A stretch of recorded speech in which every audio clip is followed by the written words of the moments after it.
Assalamualaikum warahmatullahi wabarakatuh.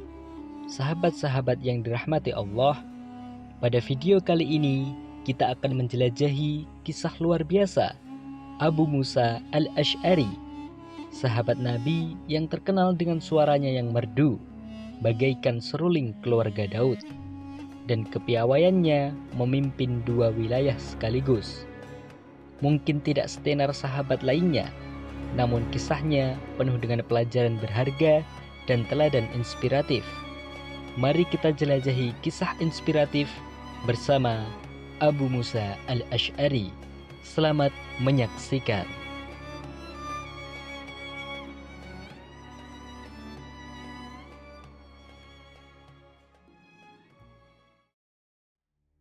Ada sebuah kisah dari salah satu sahabat Nabi Muhammad SAW yang dikenal sebagai sang pengambil keputusan. Beliau adalah Abu Musa al-Asy'ari, yaitu sahabat Nabi keturunan Bani Asy'ari yang bernama Abdullah. Ayahnya bernama Qais ibnu Sulaim ibnu Khuddar ibnu Harb. Ibunya bernama Zubayyah binti Wahab, berasal dari daerah Ak, yang masuk Islam dan wafat di Madinah. Para ahli sejarah berbeda pendapat tentang apakah Abu Musa ikut hijrah ke Abyssinia atau tidak. Abu Umar ibnu Abdul Bar mengatakan bahwa yang benar adalah bahwa setelah kedatangannya ke Makkah, Abu Musa kembali ke negerinya dan berjanji kepada orang-orang dari Bani Abdi Syam bahwa ia akan kembali.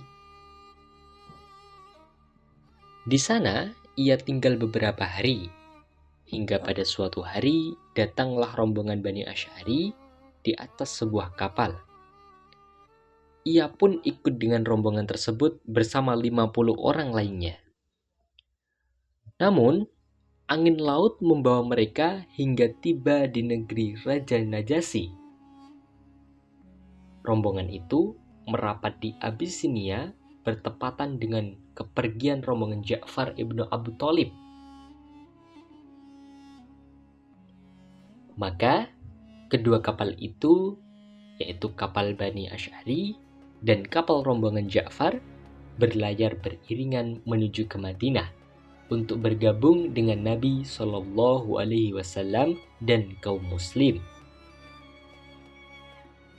Mereka tiba di Madinah tepat ketika Nabi SAW baru pulang dari perang Khaybar. Ada pula riwayat yang menceritakan bahwa kapal Bani Asy'ari terbawa angin hingga mencapai Abyssinia dan mereka menetap di sana beberapa saat. Ketika rombongan Ja'far hendak berangkat menuju Madinah, mereka ikut serta.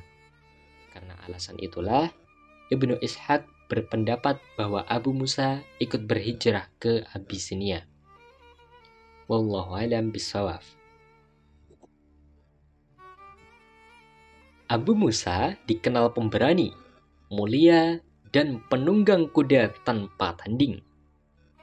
Hal ini ditegaskan oleh hadis Nabi SAW, pemimpin ahli berkuda adalah Abu Musa.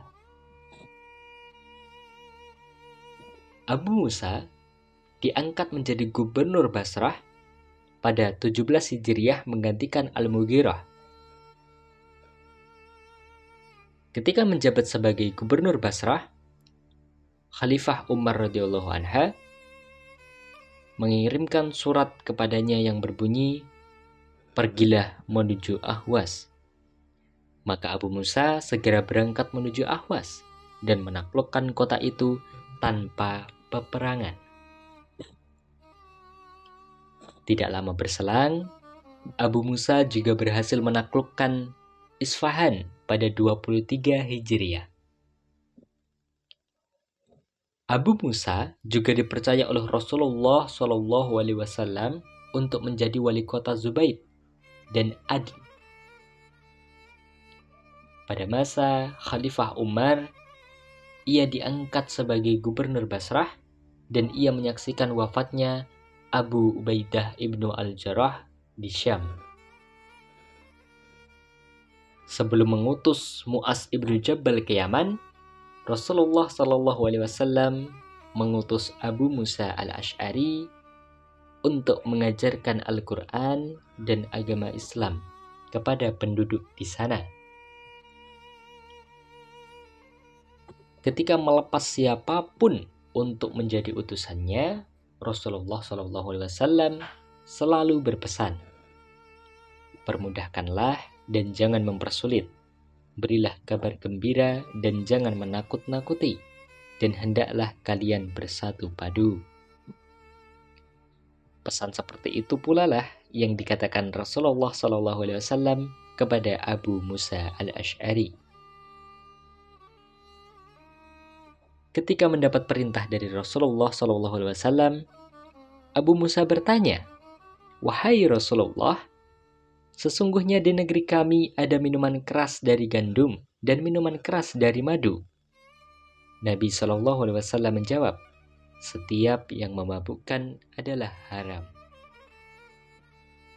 Jawaban Rasulullah SAW ini menjadi satu kaidah yang tidak boleh ditafsirkan, direkayasa, atau ditakwilkan dengan penjelasan apapun. Tak ada peluang ijtihad untuk pernyataan seperti itu. Abu Musa al-Ash'ari dan Mu'az ibnu Jabal adalah dua orang sahabat yang paling setia. Keduanya mematuhi perintah Nabi SAW dan saling menasihati satu sama lain dalam kebaikan. Nama lengkapnya adalah Abu Musa ibnu Abdullah ibnu Qais. Ia termasuk sahabat Rasulullah SAW yang terkenal. Ia berasal dari suku Qatan dan datang di Makkah dari daerah Zabid di Yaman ketika Islam terbit di bumi Makkah. Ia masuk Islam kemudian berhijrah ke Abyssinia. Abu Musa mencurahkan sebagian besar waktu dan perhatiannya untuk mempelajari Al-Quran, sehingga ia menjadi seorang sahabat yang mahir dalam bidang qiraah Al-Quran. Abu Musa memiliki suara yang sangat merdu, sehingga Rasulullah SAW memberikan kesaksian atas hal itu. Sesungguhnya orang ini telah diberi seruling keluarga Daud. Suatu pagi, seseorang berkata kepadanya, "Sesungguhnya istri-istri Nabi dan perempuan-perempuan kalian mendengarkan bacaanmu tadi malam." Abu Musa berkata, "Andai saja aku tahu, tentu aku akan membuat mereka lebih merasa khusyuk dan dipenuhi kerinduan kepada Allah." Nabi SAW juga memberikan kesaksian atas kepahlawanan dan keberaniannya. Pemimpin para pahlawan adalah Abu Musa al-Ash'ari.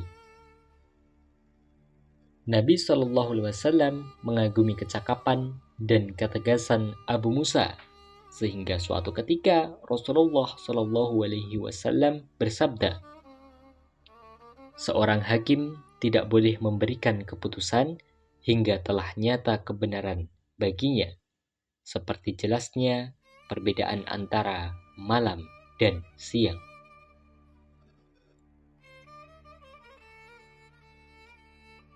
Ketika terjadi konflik antara Ali dan Muawiyah, Abu Musa al-Ash'ari menjadi perunding dari pihak Ali pada peristiwa tahkim, berhadapan dengan Amr ibnu al-As yang menjadi perunding dari pihak Muawiyah. Keduanya sepakat agar kedua pemimpin itu, yaitu Ali dan Muawiyah, dicopot dari jabatannya sebagai khalifah.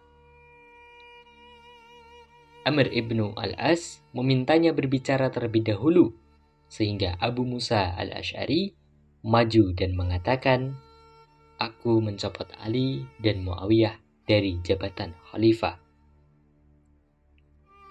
Namun, saat tiba giliran Amr ibnu al-As, ia bangkit berdiri menuju mimbar dan berkata dengan lantang, "Aku mencopot Ali dan menetapkan Muawiyah sebagai khalifah." Merasa bahwa Amr ibnu al-As telah mengkhianatinya, Abu Musa mengasingkan diri dari keramaian dan menetap di dekat Masjidil Haram hingga wafatnya.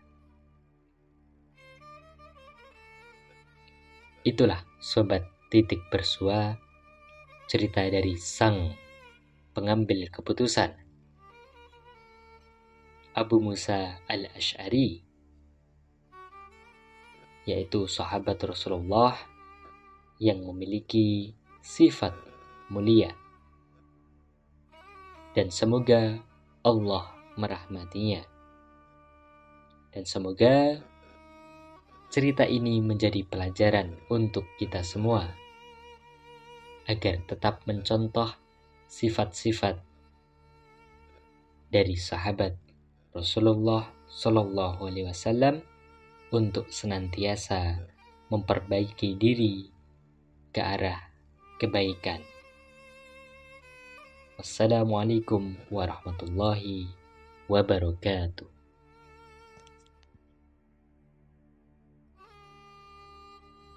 Jangan lupa subscribe dan like video ini untuk mendapatkan informasi seputar kisah inspiratif dan penuh hikmah lainnya.